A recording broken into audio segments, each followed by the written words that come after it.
So సర్వసాధారణంగా మీరు party మారంగానే అని ఏ నాయకుడైనా పార్టీ మారగానే ఫస్ట్ వచ్చేది ఏంటంటే జంపు జిలానీలు పార్టీలు మారుతున్నారు వాళ్ళ స్వార్థ ప్రయోజనాల కోసం వాళ్ళ అంటే వాళ్ళు అభివృద్ధి చెందడం కోసమే పార్టీ మారుతున్నారని చెప్పేసి కూడా మీ మీద కూడా వచ్చిన ఎలిగేషన్స్. సో దానికి మీరు ఏం సమాధానం చెప్తారు? నేను ముక్కుసూటిగా మాట్లాడటం అలవాటు, దాంతోనే నాకు కొంచెం ఇబ్బంది ఉంటుంది. అవును, అంతకు తప్పించి ఏమి ఇబ్బంది ఉండదు. ఆనాడు నా పార్టీ లేదు. ఆనాడు లేని పరిస్థితుల్లో 2 సంవత్సరాలు వీధి పోరాటాలు చేశా. వీధి పోరాటాలు మంత్రులను కూడా నిలదీశా. నా కాన్స్టిట్యున్సీకి రావాలంటే నా ఇంటి చుట్టూ పోలీసులు పెట్టి రావాల్సిన పరిస్థితి ఆనాటి మంత్రులకి పట్టింది. నా అభివృద్ధిని జీరో చేశాను. మా నాయకుల్ని సంప్రదించా, మా అధిష్టానాన్ని సంప్రదించా, అందరు ఆశీస్సులతో పార్టీ మారే తప్పించి అంటే మీరు అధ్యక్షులు, నేను ఒక సామాన్యమైన నాయకుడిని. మీ మధ్యలో నా మధ్యలో ఉన్నటువంటి డిస్కషను ప్రజలందరికీ కొంతమందికి చెప్పగలుగుతాం, కొంతమందికి చెప్పలేకపోతాం. అవును, కొంతమందికి చెప్పగలిగా, కూర్చోబెట్టా, మీటింగ్ పెట్టా, పార్టీ మారి. రాష్ట్రంలో ఏ నాయకుడు చేయనటువంటి అభివృద్ధి 9,000 కోట్ల రూపాయలతో శేర్లింగపల్లి కాన్స్టిట్యున్సీ అభివృద్ధి చేశా. 9,000 కోట్లు ఒక కాన్స్టిట్యున్సీకి 9,000 కోట్లు. వావ్. ఫ్లైఓవర్స్ కావచ్చు, అండర్ బ్రిడ్జెస్ కావచ్చు, లింక్ రోడ్లు కావచ్చు, సివరేజ్ సిస్టమ్ కావచ్చు, ఏ కాన్స్టిట్యున్సీలో లేనటువంటి మంచినీటి వ్యవస్థ, ఓకే, రిజర్వాయర్లు కట్టడం, ఎక్కడైనా పని జరుగుతుంటే mid night inspections. Okay, mid night inspections అనేది నాతోనే స్టార్ట్ అయినాయి.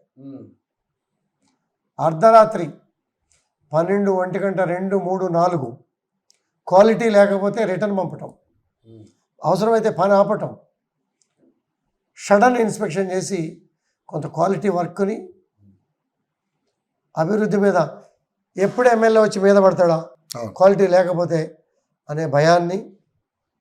భయం అంటే ఏదో శాసించటం కాదు, ఏ అధికారి కూడా నాతో ఫ్రెండ్లీగా ఉంటారు. అవును, ఎంప్లాయీస్ అంతా వ్యతిరేకంగా ఓటేస్తే నా కాన్స్టిట్యున్సీకి వస్తే నాకు అనుకూలంగా వేశారు ఎంప్లాయీస్. నేను ఈ మీద కొడతా కానీ పొట్ట మీద కొట్టాను, హెచ్చరిస్తా తప్పులు చేస్తే, వినకపోతే పంపించేస్తాం. చాలా వరకు కూడా క్రమశిక్షణగా పద్ధతిగా నడుపుకుంటూ తీసుకెళ్ళాం. ప్రజలు మ్యాక్సిమం సంతోషంగా ఉన్నారు. చాలామంది పార్టీలకు అతీతంగా నాతో ఉన్నారు. ఎన్టీఆర్ అభిమానులు కావచ్చు, చంద్రబాబు నాయుడు గారి అభిమానులు కావచ్చు, కేసీఆర్ అభిమానులు కావచ్చు, రేవంత్ రెడ్డి గారి అభిమానులు, వీళ్ళంతా ఒకటే పార్టీ కాకపోతే కూడా పార్టీలకు అతీతంగా మేము చేసే పనులను బట్టి అందుబాటుతనాన్ని బట్టి ఫీల్డ్లో జరుగుతున్నటువంటి ఇబ్బందుల దృష్ట్యా అటెండ్ అవుతున్నటువంటి పరిస్థితులను దృష్టిలో పెట్టుకొని చాలామంది అయితే ఇప్పటికీ అంటూ ఉంటారు, ఏ పార్టీ అంటే మేము గాంధీ గారి పార్టీ అంటాం. ఆ స్థాయికి తీసుకెళ్లారు. ఆ నమ్మకాన్ని, అందుబాటుని, ఆ పిఆర్ఓని, ఆ రిలేషన్ని. అవును, అంటే వాళ్ళ పార్టీలతో సంబంధం లేదు, గాంధీ గారిని చూస్తారు అంతే. ఓకే, అలా కొంత భాగం నాకు పనిచేసింది. 100% భాగం అని చెప్పాను, కొంత భాగం పనిచేసింది. మొన్న కూడా మేము చంద్రబాబు నాయుడు గారి అభిమానులు అయినప్పటికీ కూడా చంద్రబాబు నాయుడు గారిని అరెస్ట్ చేసినప్పుడు నేనున్న పార్టీలో కొంతమంది నాయకులు మాట్లాడిన మాటలకి నాకు 50,000 మెజార్టీ తగ్గింది. నేను చేసిన పనికి 1,00,000 మెజార్టీ రావాలి. అవును, 44,000 వచ్చింది, 47,000 వచ్చింది. మరి వాళ్ళది వాళ్ళు చూసుకుంటారు, పక్క రాష్ట్రాల మీద పొగడతలతో పెట్టుకొని ఉన్న ఓటర్స్ని దూరం చేసుకుంటారు. మరి వాళ్ళకే తెలియాలి వాళ్ళ ఆలోచనలు ఏంటి, వాళ్ళ విజన్ ఏంటి. వాళ్ళు మాట్లాడిన మాటల మూలంగా ప్రభుత్వాన్ని పోగొట్టుకున్నారు ఇవాళ. ఖమ్మం కావచ్చు, నల్గొండ కావచ్చు, వరంగల్ కావచ్చు, నిజామాబాద్ కావచ్చు,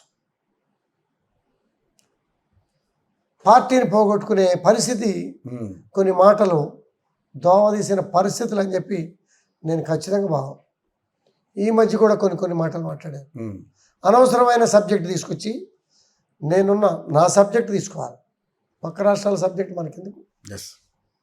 కరెక్టే. రాష్ట్రంతో ఉన్నటువంటి సంబంధ బాంధవ్యాలు ఏమైనా ఉంటే, రాష్ట్ర అవసరాలు ఏమైనా ఉంటే వాటి మీద మాట్లాడటం కూడా తప్పలేదు. వాటి మూలంగా కొంత వ్యతిరేకత, ఒక్కొక్కసారి సెటిలర్ నాన్ సెటిలర్ అనే భావన తీసుకొచ్చారు. అవును.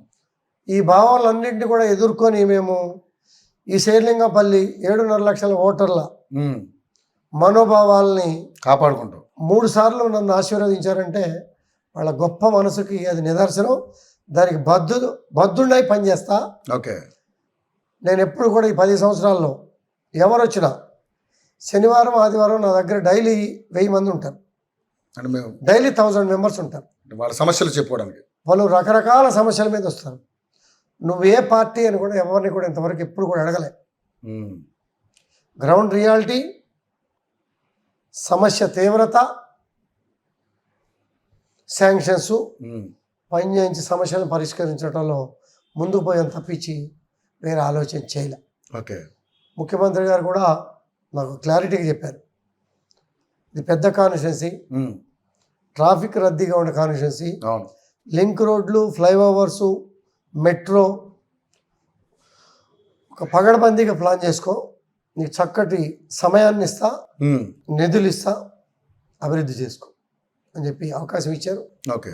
అదే దశలో ఇప్పుడు కూడా చూస్తూ ఉన్నాను, నా టేబుల్ మీద ఉన్నాయి కూడా ఎస్టిమేషన్సే అన్ని, ప్రతి డివిజన్ వైజ్గా కూడా ఎస్టిమేషన్ చేసుకొని చక్కగా ప్రణాళిక బద్ధంగా ముందుకు పోదాం ఆలోచనలో ముందుకు పోతాం.